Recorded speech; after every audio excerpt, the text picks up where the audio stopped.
এই জানো, I love you. ওই ছেলে, এদিকে আয়। জি আন্টি, আমাকে বলছেন? একটা থাপ্পড় দিব না, তখন আর আন্টি বলতে পারবি না। আমাকে কি দেখতে তোর আন্টির মতো লাগে নাকি? আসলে আন্টির মতো লাগে না, তবে এমনিই বললাম।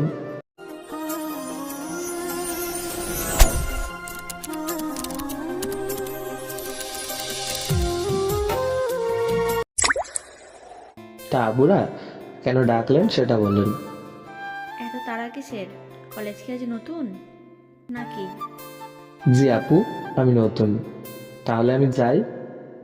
এখান থেকে এক পা সরাবি তো তোর পা ভেঙে দেবো। শালার কি বিপদে পড়লাম। আচ্ছা চলেন, আগে আপনাদের পরিচয়টা দিয়ে নেই। আমি আরিফ, বাবা মায়ের দুই মাত্র সন্তান। আমার ছোট বোন আছে। কি বলবেন তাড়াতাড়ি বলেন, আমার ক্লাসের সময় হয়ে যাচ্ছে। ওই যে একটা মেয়ে দেখছিস, ওই মেয়েকে গিয়ে বলবি আমি তোমাকে ভালোবাসি। আপু, আমি তো ওই মেয়েকে ভালোবাসি না, তাহলে কেন বলবো? যা বলতে বলেছি তাই বলবি। যদি থাপ্পড় দেয়? আমি বলতে পারবো না, আপনি বলেন। কি রে, মুখে মুখে তর্ক করা হচ্ছে? প্যান্ট খুলে দেবো কিন্তু। যা বলছি তা কর, নইলে প্যান্ট খুলে দেবো। এখন বল কি করবি? আচ্ছা ঝামেলায় পড়লাম তো। কে জানতো প্রথম দিন এইরকম পরিস্থিতির শিকার হতে হবে। তাহলে ছোট বোনটাকে সাথে করে নিয়ে আসতাম। কি আর করার, দেখি মায়াটাকে বলে কি বলে। ভালো না বেসেও আই লাভ ইউ বলতে হবে, এটা কোনো কথা? এই যে আন্টি, শুনছেন? কি সমস্যা, ডাকছিস কেন? আর আমাকে কি তোর আন্টির মতো দেখতে নাকি? আসলে আমি না, কি তুই কি আমাকে কি? আপনাকে ভালোবাসি বলেই এক দৌড়ে ক্লাসে চলে আসছি।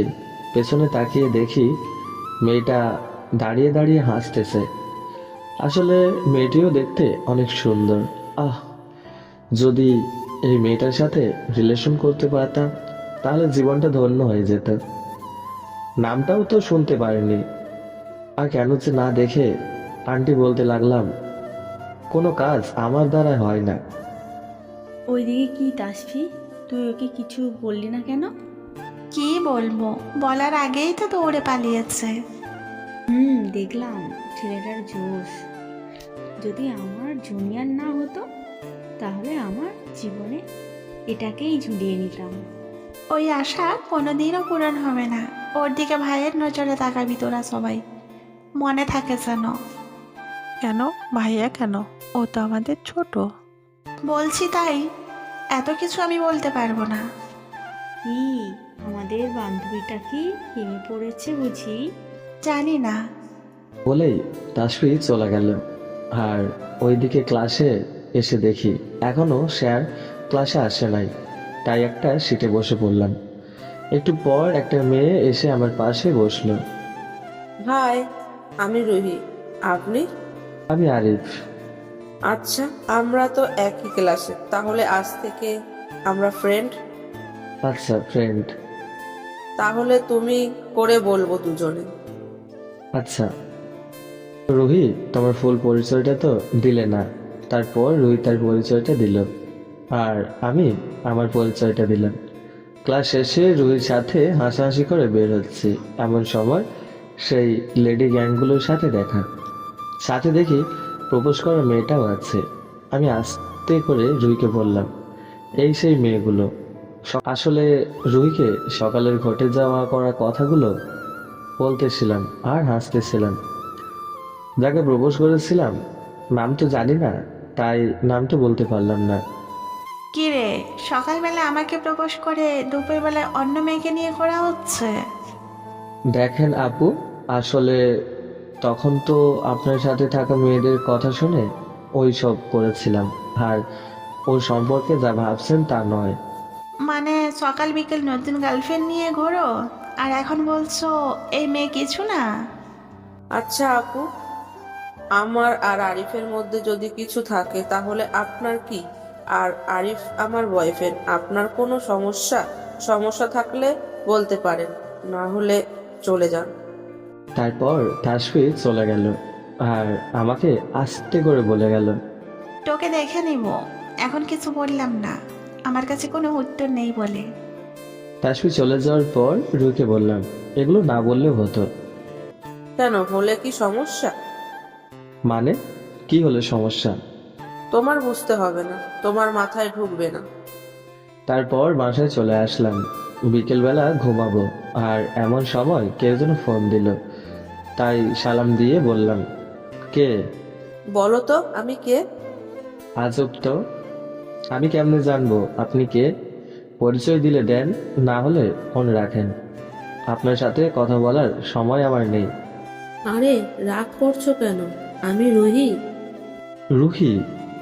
তুমি আমার নাম্বার পেলে কোথায়? কিছুটা অবাক হয়ে বললাম কথাটা। কেন, অন্য কাউকে আশা করেছিলে নাকি? আসলে তা না, কিন্তু তুমি আমার নাম্বার পেলে কোথায়?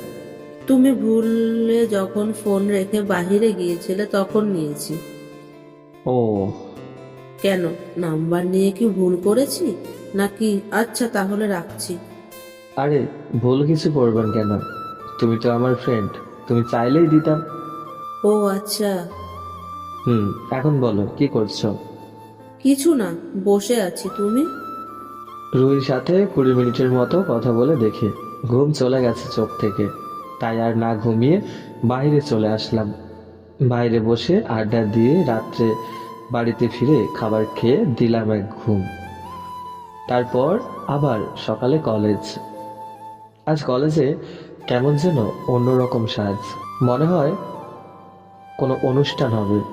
কিছুক্ষণ পর ক্লাসে চলে গেলাম। রুহি আমার পাশে বসে আছে। আচ্ছা রুহি, আজ কি কলেজে অনুষ্ঠান নাকি? আজ না, কাল হবে অনুষ্ঠান আমাদের। ও, আচ্ছা, কাল কি কালারের ড্রেস পরে আসবো? দেখি কি পরে আসা যায়।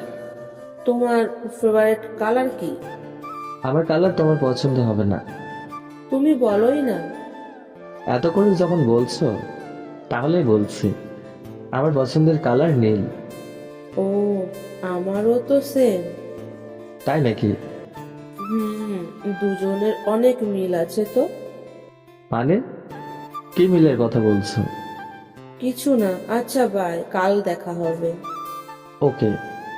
আজকে তাসফি দূর থেকে কেমন করে যেন তাকিয়েছিল, মনে হলো কিছু বলবে, কিন্তু কোনো কিছু হয়তো তাকে বাধা দিচ্ছিল, তাই হয়তো বলতে পারছে না। আর আজকে একবারও আমার সামনে আসে নাই। তাসফিকে খুব মিস করছি। সত্যি বলতে সিনিয়র মেয়েদের প্রতি আমি অনেক দুর্বল।